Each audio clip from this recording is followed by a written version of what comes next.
Last week, we explored Sophocles' Antigone, and this week we're turning our attention to one of the most famous plays in the Western canon, William Shakespeare's Hamlet. Despite the differences in time and geography, these plays share some significant themes. The consequences of our actions, the complexity of family loyalties and political demands, and the ways that the deeds of the past can haunt us. In Hamlet's case, quite literally. Much like Antigone, Hamlet is a play set in the aftermath of family betrayal. The play opens as young Hamlet, Prince of Denmark, mourns his recently deceased father, while his mother, Gertrude, celebrates her marriage to her brother-in-law, Claudius. Soon after, Hamlet hears rumors that his father's ghost has been seen. The ghost of Hamlet Sr. tells his son that he was killed by Claudius, his own brother, and charges Hamlet to avenge him. Hamlet must now decide what to do. Should he trust the ghost and kill his uncle? Confront his mother? Or is he slowly going mad? His indecision ultimately leads to his death and that of nearly everyone involved, both innocent and guilty. Spoiler alert, pretty much all Shakespearean tragedies end this way.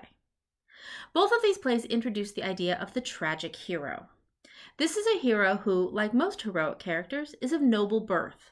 But rather than seeking knowledge or saving his kingdom, he suffers a reversal of fortune.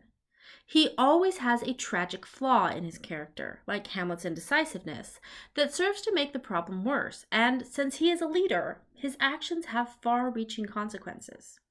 Even as he becomes aware of his flaw, however, he cannot save himself. They also both feature the idea of a foil, a character designed to bring out qualities in another character by contrast. For example, when viewing Antigone and Ismene together, each one serves to highlight the qualities of the other. The same can be said of Hamlet and Laertes, or even Hamlet and young Fortinbras. Another technique that these authors draw on is dramatic irony. This is a technique used in plays so that the audience knows more about the character's circumstances than do the characters themselves.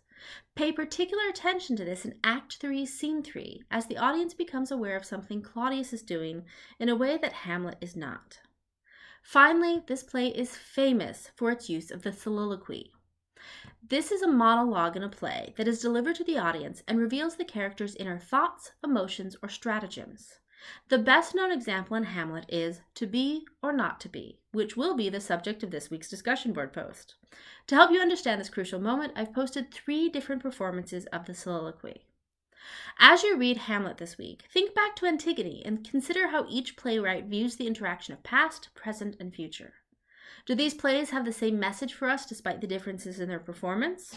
Or is each culture dealing with death, guilt, and making amends in their own unique way?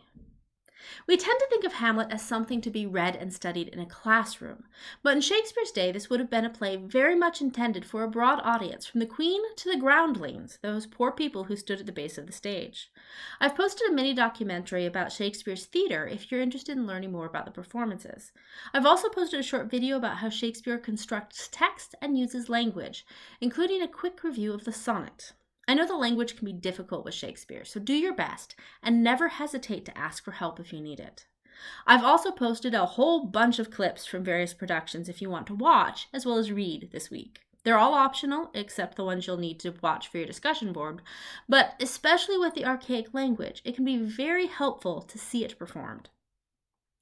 As you move through the play, a number of themes become important. How do you balance your obligation to family versus your obligation to your government?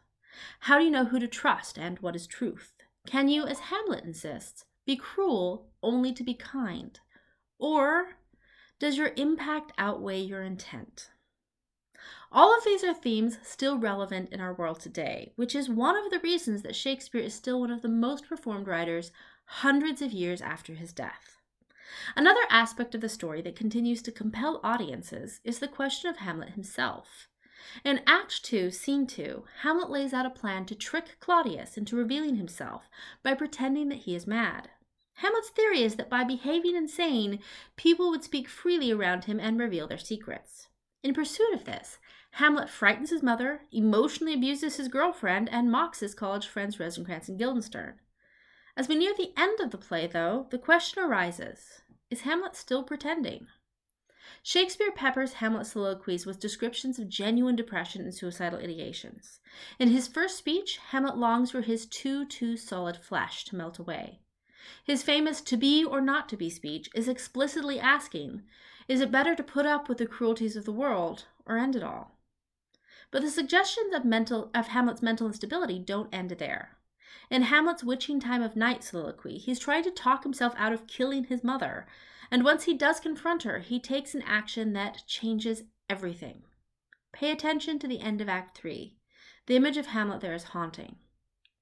So, is Hamlet pretending to be mad? Or has he actually crossed the line into genuine mental illness? Shakespeare doesn't give us clear-cut answers here. This idea is complicated even more by Ophelia's mental decline, which does seem genuine. How does Ophelia's mental collapse compare to Hamlet's? Is Shakespeare giving us a foil for Hamlet or a parallel? Who can we trust in this play? Hamlet, who may be mad, the queen who may be lying and may have aided in her husband's death, the ghost who may not even exist? In a lot of ways, Hamlet is a play about trying to make the right decision based on imperfect knowledge, a challenge that rings very true in today's world. He wants desperately to do the right thing, but his attempts to be sure about his actions eventually lead him to rash deeds, and these actions destroy the world that he is trying to protect. Even more tragically, as we are reminded at the very end, because he is a leader, his actions will destabilize all of Denmark. The war with Norway that has been literally sitting off stage throughout the play arrives just as the corruption and darkness in the royal family bring them down. And if we don't have leaders, where are we left? Shakespeare centers a lot of his plays around people of privilege. But if you look for it, in the soldiers and the servants and the gravediggers, the common people are always there. And in the final moments of the play, Shakespeare opens up the world of the play and asks, what now for the rest of us? What happens when our leaders fail? As always this week, you have a discussion board post and a journal where you are welcome to tackle some of these thorny questions. Also, you should be finishing up your writing project number 2 on poetry. Next week, we'll start the final project on drama, and it's never too early to start brainstorming. Let me know if you have any questions, and if not happy, then at least try for some thought-provoking reading this week.